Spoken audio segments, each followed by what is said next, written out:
Fred and Sarah Tokars once had a seemingly ideal marriage, but Fred has begun to represent a more sinister clientele. And then, Sarah's 3-year-old son, Rick, finds a gun in his father's car. It just really was alarming to her. There were just these red flags going up. She was worried about the little ones. And it was all just the opposite of what she had hoped it would be. I think her first instinct was to protect my brother and I. Fed up with Fred's dangerous lifestyle, Sarah makes a huge decision. She told him that she wanted a divorce. She was scared, she was worried for the boys to be involved in all this. But Fred dismisses her. He wasn't going to let her have a divorce and then ruin this facade of him and this family and everything he'd worked so hard to try to create. Unprepared for a bitter divorce battle with her powerful husband, Sarah backs down. Fred then begins demanding more control at home. He put her on a really, really strict allowance. And she would ask him, I have to go to the dentist, or the boys need something extra for school, and he would just say no.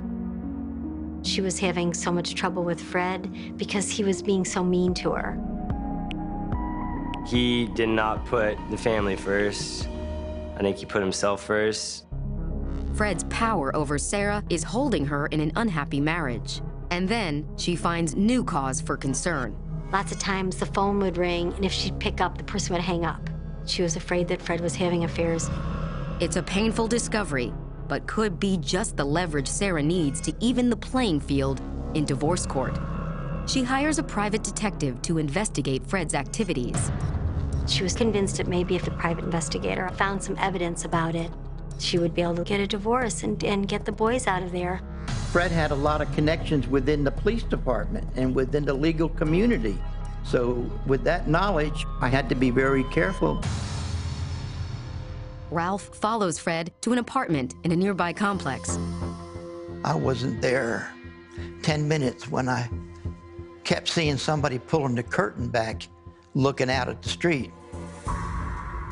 It was Fred wanting to know what I was doing there.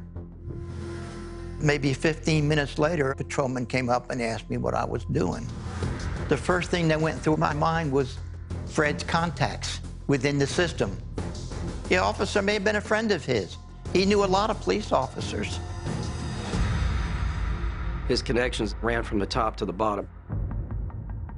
Armed with the knowledge that Fred is having an affair, Sarah again asks for a divorce.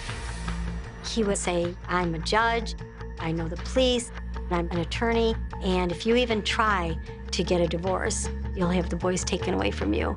Fred Tokars used that R to intimidate Sarah. But this time, Sarah is not backing down.